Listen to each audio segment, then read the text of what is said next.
அதிமுக பொதுச் செயலாளர் எடப்பாடி பழனிசாமியின் சம்பந்தியும் அதிமுக முக்கிய தலைவர்களின் ஒருவருமான முன்னாள் அமைச்சர் பி. தங்கமணி வெகு விரைவிலேயே திமுகவில் சேரப்போகிறார் என்ற தகவல் தமிழக அரசியலில் மிகப்பெரிய பரபரப்பை ஏற்படுத்தி இருக்கிறது. அதிமுகவில் என்ன நடக்கிறது? தங்கமணிக்கும் எடப்பாடிக்கும் இடையே என்ன பிரச்சனை? எதற்காக அவர் திமுகவில் சேரப்போகிறார் என்பது குறித்து திரைமறைவு தகவலை அம்பலமாக்குகிறது உங்கள் ஜெம் தொலைக்காட்சி.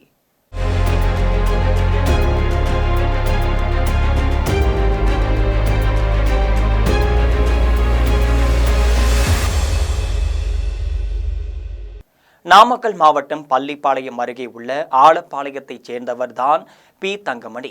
10ஆம் வகுப்பு மட்டும் படித்த இவர் அரசியலில் மிகப்பெரிய வெற்றியாளராகவே இருந்து வருகிறார்.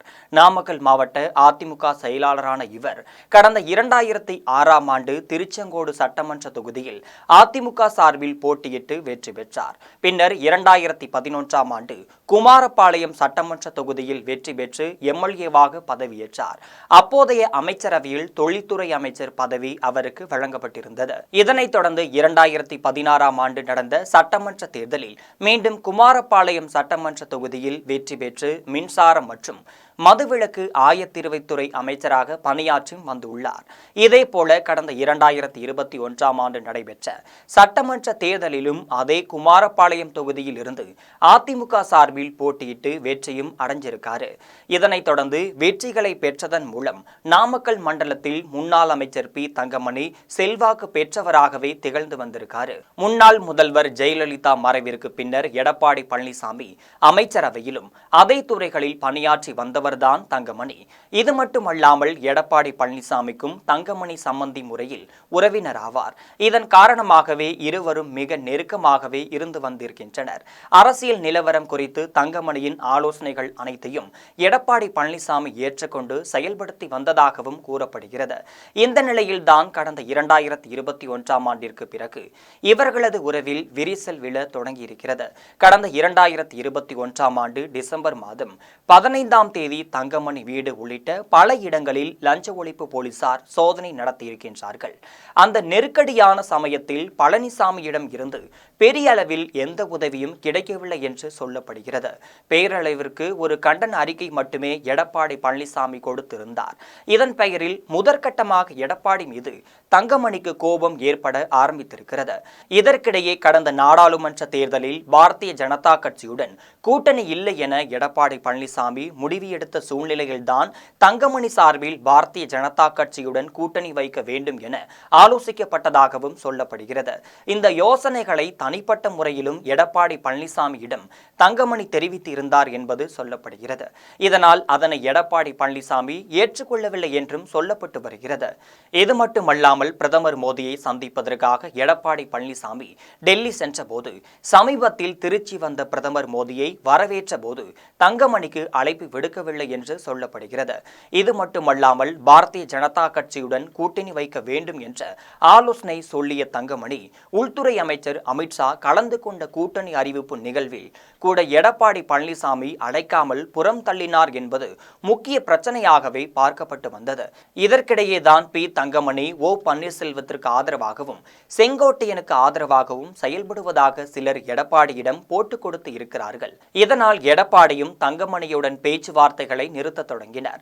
இதன் முக்கிய கட்டமாக வருகின்ற சட்டமன்ற தேர்தலில் வேட்பாளர்களை தேர்வு செய்வது தொடர்பாக தற்பொழுது எடப்பாடி பழனிசாமியின் மகன் மிதுன் தலைமையில் ஒரு சர்வே நடந்திருக்கிறது. இது மட்டுமல்லாமல் மேலும் சில முக்கிய பொறுப்புகளை தனது மகன் வசம் எடப்பாடி பழனிசாமி ஒப்படைத்தும் இருக்கிறார். ஆனால் இதற்கு முன் ஏதுவாக இருந்தாலும் எடப்பாடி பழனிசாமி தங்கமணியிடம் ஆலோசனை கேட்பார்.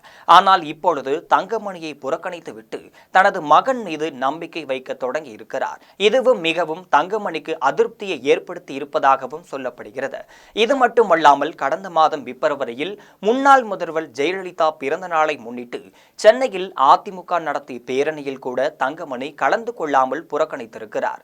கிளைமேக்ஸ் காட்சியாக நாமக்கல் அருகே நடைபெற்ற அதிமுக நிகழ்ச்சி ஒன்றில் கலந்து கொண்ட தங்கமணி செய்தியாளர்களிடம் பேசும் பொழுது அதிமுக பாஜக கூட்டணி வெற்றி பெறும் 2026இல் எடப்பாடி பழனிசாமி முதல் முதல்வர் ஆகுவார் என ஒரு சில வரிகளை மட்டும் பேசிவிட்டு அங்கிருந்து கிளம்பியிருக்கிறார்.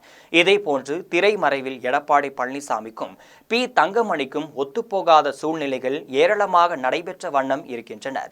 இதற்கிடையே திமுகவை பொறுத்தவரையில் நாமக்கல் மண்டலத்திற்கு கட்சியை வழிநடத்த ஒரு நல்ல தலைமை தேவை என்று ஆள் தேடிக் கொண்டிருக்கின்றார்கள்.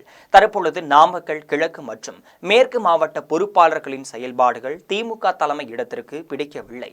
இந்த சூழ்நிலையில்தான் தங்கமணி விவகாரம் திமுக மேலிடத்திற்கு எட்டியிருக்கிறது. உடனடியாக தங்கமணி உறவினர் ஒருவர் மூலம் அவருக்கு அழைப்பு விடுக்கப்பட்டிருக்கிறது. தற்பொழுது திரைமறைவில் தங்கமணியும் திமுக சார்பில் சில முக்கிய உறவினர்களும் ரகசிய பேச்சுவார்த்தை நடத்தி வருகின்றார்கள்.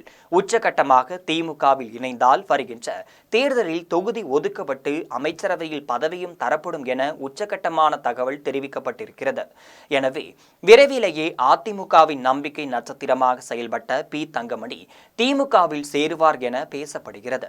இதற்கிடையே இது தொடர்பாக எடப்பாடி பழனிசாமிக்கு தகவல் தெரிவிக்கப்பட்டிருக்கிறது. ஆனால் அவரோ தங்கமணி என்ன முடிவு வேண்டுமானாலும் எடுத்துக் கொள்ளட்டும் என்கின்ற பாணியில் இருப்பதாகவும் சொல்கின்றார்கள்.